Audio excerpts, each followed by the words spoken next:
हमारे YouTube channel Vidyasagar coaching में आपका स्वागत है। और आज हम लोग पढ़ेंगे रासायनिक अभिक्रिया एवं समीकरण, जो कि मैं इसका वीडियो मैं आपको बताना चाहता हूं और मैं कोशिश करूंगा कि आपको कुछ नया कंटेंट मिले।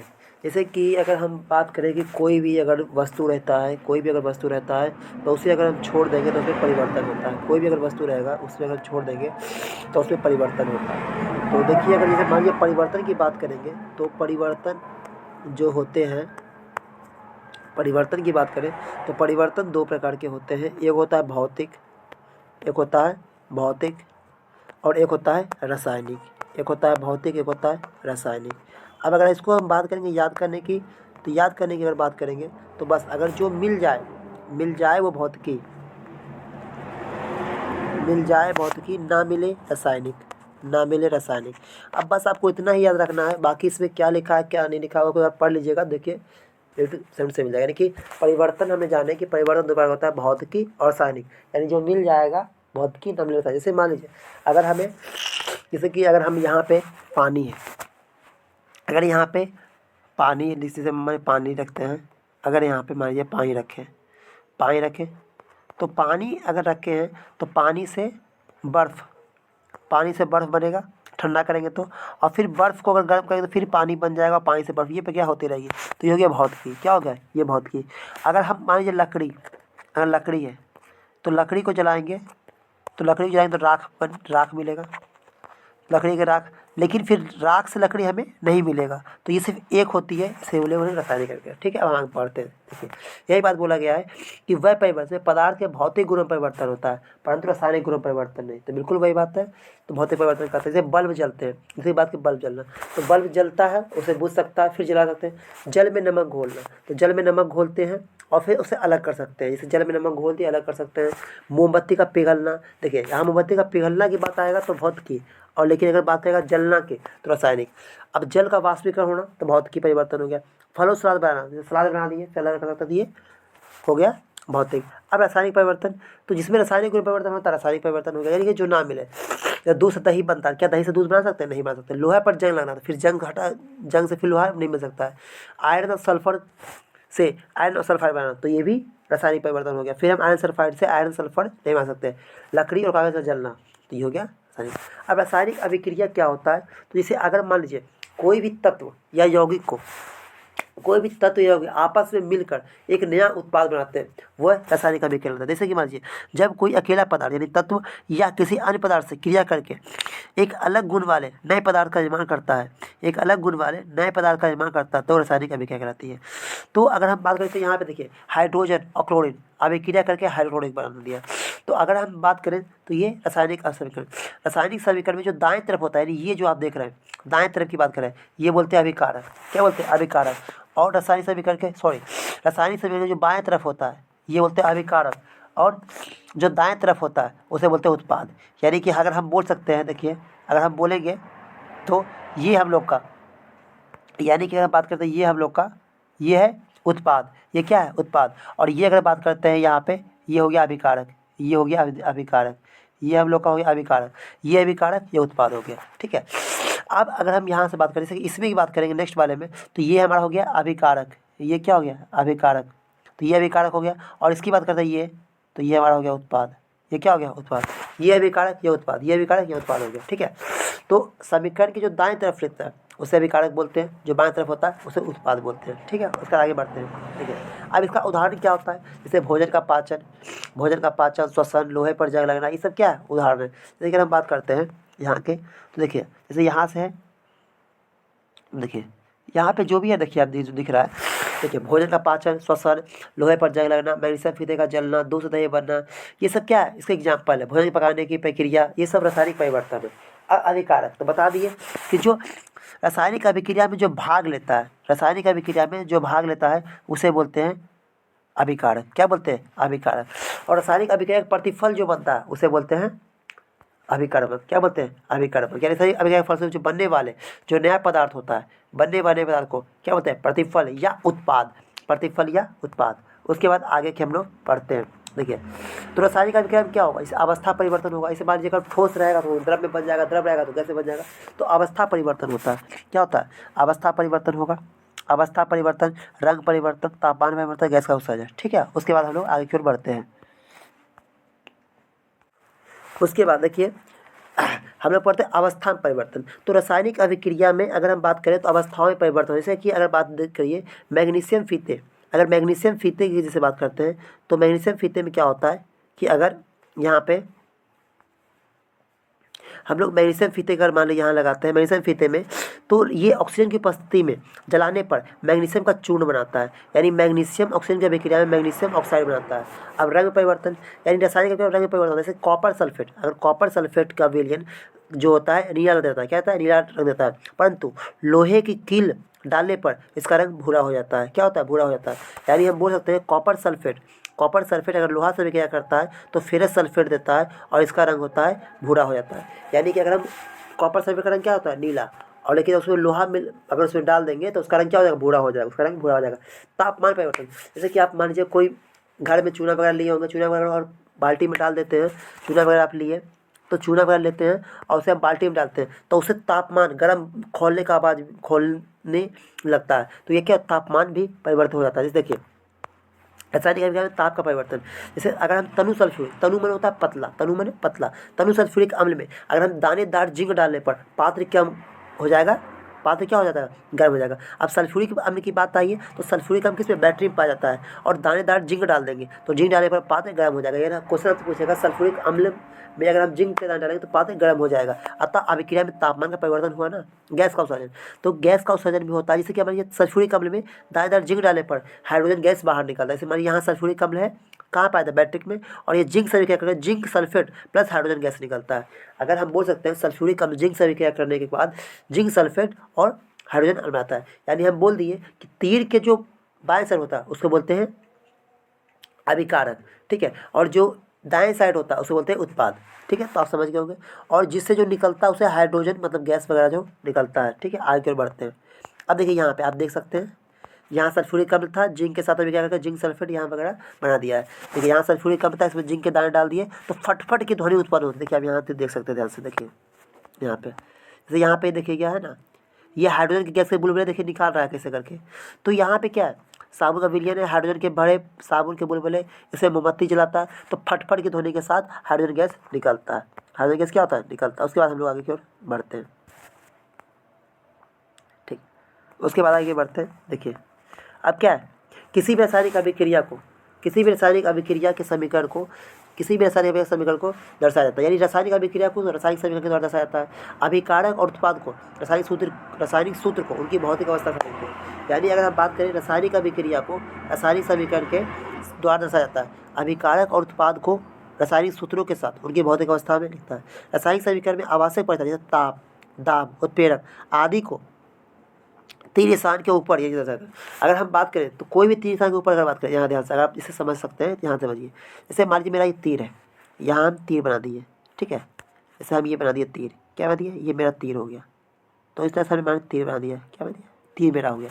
तो तीर के अगर हम इधर से दिखेंगे, किधर, दाएँ तरफ, अगर तीर के मेरा दाएँ तरफ रहेगा तो दाएँ तरफ होता है उत्पाद, दाएँ तरफ क्या होता है, अगर हम तीर के दाएँ तरफ की बात करते हैं, एक मिनट, जैसे कि यहाँ पे, ठीक है, इसको मैं अरेंज कर देता हूँ, उसके बाद हम लोग देखेंगे। देखिए यहाँ पे जैसे हमारे तीर के दाएं तरफ की बात करते हैं, तो तीर के दाएं तरफ की बात करते हैं, यहाँ पे देखिए, तो दाएं तरफ होगा उत्पाद, इसको क्या बोलेंगे, उत्पाद, इधर रहता है उत्पाद। और इधर जो होता है अभिक्रिया, यहाँ पे क्या होता है, अभिक्रिया, इसको बोलेंगे अभिक्रिया, क्या बोलेंगे, अभिक्रिया। और इसके ऊपर होता है उत्प्रेरक, क्या बोलते हैं, उत्प्रेरक, या इसी में तापमान परिवर्तन होता है। क्या होता है, तापमान परिवर्तन होता है, इसी में तापमान परिवर्तन होता है। ठीक है, उसके बाद आगे के हम लोग बढ़ते हैं, आगे बढ़ते हैं। अभिकारक यहाँ से हो गया। उसके बाद क्या, द्रव्यमान संरक्षण। तो द्रव्यमान संरक्षण क्या है कि कोई भी वस्तु का द्रव्यमान जितना पहले था उतना ही बाद में रहता है। यानी कि रासायनिक अभिक्रिया में द्रव्यमान का ना तो निर्माण होता है और ना ही विनाश, अर्थात द्रव्यमान संरक्षण रहता है, इसे द्रव्यमान संरक्षण का नियम कहते हैं। अब उत्प्रेरक क्या होता है, जो रासायनिक अभिक्रिया, जैसे मान लीजिए आप है, जैसे मान लीजिए आप है और आपकी सहेली है, आप है और सहेली है, या ठीक है सहेली है और आपकी सहेली और आपके बीच मान ली विवाद हो गया, किसी मुद्दे को लेकर विवाद हो गया, तो आपकी कोई दूसरी सहेली आई और आपका बात उसको बोल दिया, उसको बात उसको बोल दिया, तो इसमें क्या होगा, आपके खिलाफ उसको भड़का दिया और उसके खिलाफ आपको भड़का दिया, तो आप दोनों में क्या हो गया कि विवाद बढ़ जाएगा। तो जो विवाद बढ़ा दे तो वो डायरेक्ट आपकी लड़ाई में इन्वॉल्व नहीं हुई, डायरेक्ट आपकी लड़ाई में क्या इन्वॉल्व नहीं हुई, लेकिन वो अभिक्रिया के दर को यानी आपकी लड़ाई को तो बढ़ा दिया ना, तो वह होता है उत्प्रेरक को बढ़ा देना। उत्प्रेरक जो होता है अभिक्रिया दर को बढ़ा देना, लेकिन अभिक्रिया में भाग नहीं लेता है। तो बिल्कुल इसी तरह से आप थी और आपकी सहेली थी, ठीक है। तो दोनों विवाद कर रही थी, तीसरा कोई आया तो उसने डायरेक्ट नहीं होकर इनडायरेक्ट में आपको लड़ाई को बढ़ा दिया। तो वही होता है वह पदार्थ जो रासायनिक अभिक्रिया में भाग नहीं लेता है, परंतु रासायनिक अभिक्रिया में भाग लेता है परंतु अभिक्रिया के वेग के दर को परिवर्तित कर देता है, उसे उत्प्रेरक कहते हैं। और ये तीनों को ऊपर लिखा जाता है। आइए देखिए, ध्यान लिखा हुआ देखिए, अभिकारक अभिक्रिया या उत्पाद क्रिया फिर बोलते हैं।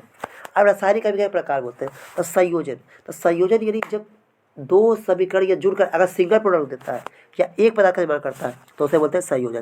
संयोजन में होता है जोड़ना, संयोजन में क्या होता है जोड़ना, संयोजन में जोड़ना। तो वैसे रासायनिक अभिक्रिया इसमें दो या अधिक पदार्थ मिलकर एक नया पदार्थ बनाते हैं, उसे संयोजन अभिक्रिया बोलते हैं। आगे देखिए बात, जैसे देखिए कार्बन ऑक्सीजन जुड़ के कार्बन डाइऑक्साइड बन गया। अब वियोजन में टूटना, जैसे मान लीजिए वियोजन या अपघटन अभिक्रिया वह अभिक्रिया जिसमें कोई एक पदार्थ टूटकर अलग अलग में बढ़ जाता है, उसे वियोजन अभिक्रिया बोलते हैं। जैसे यहाँ पे कैल्शियम कार्बोनेट है जो कैल्शियम ऑक्साइड और कार्बन डाइऑक्साइड में टूट जाता है, तो यहाँ पे कार्बन डाइऑक्साइड निकलता है। जैसे अगर हम आप बोलिएगा कि कैल्शियम कार्बोनेट को अगर हम तो मतलब वियोजन अभिक्रिया करवाते हैं तो कौन सा गैस निकलता है, कार्बन डाइऑक्साइड निकलता है। अब रासायनिक समीकरण किसे कहते हैं, तो किसी रासायनिक अभिक्रिया को संकेत या सूत्र की सहायता से लिखना। इस बार कोई रासायनिक अभिक्रिया है उसको संकेत और सूत्र के साथ लिखना, संकेत या सूत्र के साथ लिखना, यह रासायनिक समीकरण कहलाता है। अगर ये नहीं होता तो हमें मान लीजिए दो लाइन 3 लाइन पे लिखना पड़ता है, लेकिन अब ये सूत्र संकेत के द्वारा लिखने में थोड़ा सा आसानी हो जाता है और लिखना हमें आसान पड़ जाता है, ठीक है। उसके बाद हम बात करते हैं रासायनिक संतुलित रासायनिक समीकरण। तो संतुलित रासायनिक समीकरण वह है जिस समीकरण के दोनों ओर परमाणु की संख्या क्या हो, बराबर हो। यानी हम बोल सकते हैं कि संतुलित रासायनिक समीकरण वह समीकरण जिसमें कि दोनों ओर प्रत्येक तत्व के परमाणु की संख्या क्या होनी, बराबर होनी चाहिए। जैसे यहाँ पे मैग्नीशियम देखिए यहाँ पे एक है, तो यहाँ मैग्नीशियम भी देखिए यहाँ पे एक है। अगर हम बात करें मैग्नीशियम यहाँ पे एक है तो यहाँ मैग्नीशियम एक है, हाइड्रोजन 2 है, क्लोरीन भी 2 है, ठीक है। अगर फिर इसको अगर मान लीजिए संतुलित करते हैं या संतुलित करते हैं, और रासायनिक समीकरण को संतुलित करने के लिए हम जो विधि अपनाते हैं उसे बोलते हैं हीट एंड ट्रायल विधि। कौन सी विधि बोलते हैं, हीट एंड ट्रायल विधि बोलते हैं, हीट एंड ट्रायल विधि। रासायनिक समीकरण को संतुलित करने के लिए हीट एंड ट्रायल विधि अपनाते हैं। अब असंतुलित समीकरण को कंकाली समीकरण या ढांचा समीकरण बोलते हैं। असंतुलित समीकरण को कंकाली समीकरण या देखिए, अ का मतलब ना संतुलित मैंने जिसके दोनों तरफ प्रत्येक तत्व के परमाणु संख्या बराबर होते हैं तो वो संतुलित होंगे। और अगर असंतुलित, अ का मतलब प्रत्येक तत्व के परमाणु संख्या बराबर नहीं होगा तो संतुलित होगा, तो उसे हम करेंगे, उसे हम क्या करेंगे। जैसे अगर बात करिए यहाँ पे, जैसे यहाँ पे अगर बात कीजिए, यहाँ पे समीकरण यहाँ पे लिखा हुआ है, देखिए क्या लिखा है, हाइड्रोजन अगर क्लोरीन से अभिक्रिया करता है तो होता है HCl बनाता है, ऐसे बनाता है। यहाँ पे क्लोरीन दो यहाँ पे एक, यहाँ पे हाइड्रोजन 2 यहाँ पे 1, तो नहीं है, संतुलित समीकरण करते हैं, ठीक है। अब किसी भी रासायनिक समीकरण को द्रव्यमान संरक्षण के नियम को पूरा करने के लिए संतुलित किया जाता है। जैसे कोई भी समीकरण होता है उसे द्रव्यमान संरक्षण का नियम को पूरा करने के लिए, क्योंकि नियम क्या बोलता है कि ना तो द्रव्यमान नष्ट होता है ना तो निर्माण होता है, तो उसे पूरा करने के लिए इसे संतुलित किया जाता है, ठीक है। उसके बाद हम लोग आगे की ओर बढ़ते हैं। अब आगे बढ़ते हैं जैसे हीट एंड ट्रायल विधि। तो रासायनिक समीकरण को संतुलित करने के लिए जो विधि अपनाते हैं वो संतुलित, तो बता दिया आपको कि रासायनिक समीकरण को संतुलित करने के लिए जो हम विधि अपनाते हैं उसे क्या बोलते हैं, हीट एंड ट्रायल विधि बोलते हैं। उष्मा छेपी, जिससे उष्मा निकलता है, छेपी में निकलना, जिस जो हम बताएं वो आप पढ़िए और उसको मिलाइए। उष्मा का उत्सर्जन में निकलना होता है। शोषी यानी जो अभिक्रिया में उष्मा की जरूरत पड़ती है, उसे अभिक्रिया बोलते हैं। मान लीजिए हाइड्रोजन ऑक्सीजन से अभिक्रिया करता है तो हाइड्रोजन अगर ऑक्सीजन से अभिक्रिया करता है तो H2O प्लस उष्मा निकलता है। उष्मा शोषी, जिस अभिक्रिया उष्मा का शोषण या जरूरत पड़ता है उसे उष्मा शोषी बोलते हैं। जैसे कार्बन डाइऑक्साइड हाइड्रोजन अगर करता है, कार्बन डाइऑक्साइड प्लस हाइड्रोजन उष्मा ऊर्जा पर होता है, ठीक है। अब विस्थापन में हटाना, यानी वैसे समीकरण जिसमें अधिक अभिक्रियाशील तत्व कम क्रियाशील तत्व को हटा देते हैं उसे विस्थापन कहते हैं। विस्थापन हटाना, जैसे मान लीजिए अगर आप बैठे हैं तो आपको कौन हटा सकता है, जो आपसे ज़्यादा ताकतवर होगा या ज़्यादा आपसे ऊंचा होगा वही हटा सकता है, ठीक है। तो ये अभिक्रियाशील या विस्थापन बोलते हैं। देखिए यहाँ पे अगर हम बात करें फेरस, अगर मान लीजिए लोहा को कॉपर सल्फेट से अभिक्रिया करवाते हैं तो यहाँ पे क्या होता है, लोहा कॉपर से अधिक अभिक्रिया, इसलिए लोहा क्या करेगा, कॉपर को हटा दिया, कॉपर को हटा के यहाँ खुद जोड़ गया। तो इसी तरह कॉपर देखिए, अगर मान लीजिए सिल्वर नाइट्रेट से भी क्या करता है, तो यहाँ पे क्या होगा, सिल्वर को हटा के कॉपर भर दिया। ठीक है, अब द्विविस्थापन में, तो द्विविस्थापन में क्या होता है कि हम तुम्हारा तुम हमारा वाला करता मतलब कि होता है। जैसे मान लीजिए कि अगर दो लोग होते हैं, अगर दो लोग हैं तो उसमें मान लीजिए कि अगर ये इसके साथ, अगर मान लीजिए ये इसके साथ है, समझाने में आपको समझाता हूँ। देखिए जैसे यहाँ पे दो लोग हैं, यहाँ पे एगो यहाँ है, एगो यहाँ है, तो इसका मान लीजिए ये और इसका ये, ठीक। तो इसकी वाइफ मान लीजिए, मान लीजिए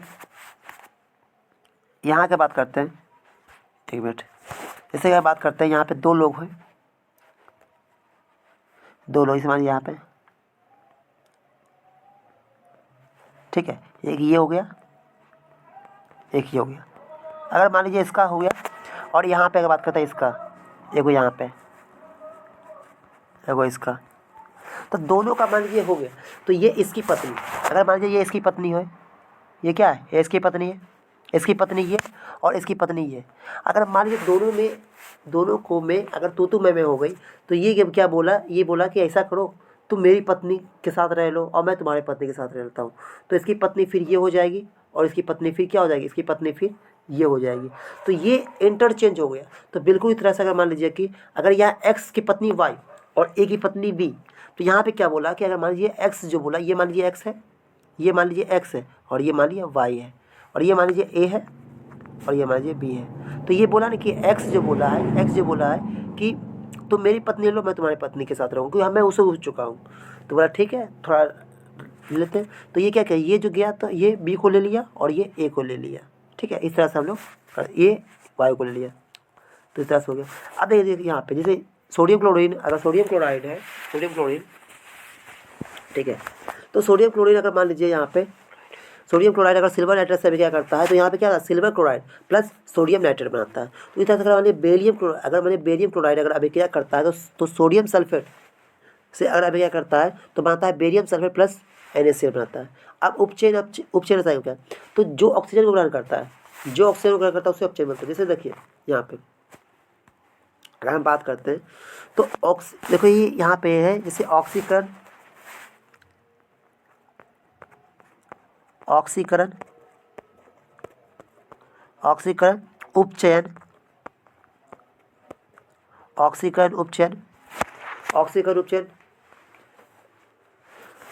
अपचायक, अवकारक। देखिए ये चारों का मतलब एक ही होता है।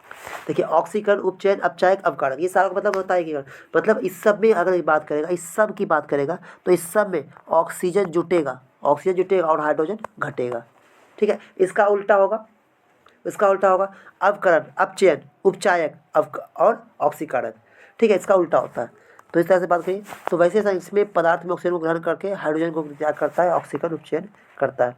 ठीक है, कल हम देखिए अब यहाँ पे अपचयन है, तो अपचयन तो जिसमें हाइड्रोजन को ग्रहण करता है, उल्टा ऑक्सीजन को त्याग करता है। ये इसमें यहाँ पे हाइड्रोजन जो है ये ऑक्सीजन को त्याग करके, ऑक्सीजन को मतलब कि यहाँ हटा दिया, हाइड्रोजन को त्याग करके तो बन गया। जैसे हाइड्रोजन क्लोरीन, तो यहाँ पे क्या हो गया, हाइड्रोजन को ऑक्सीजन का त्याग करता है, तो अपचयन अपकरण हो गया।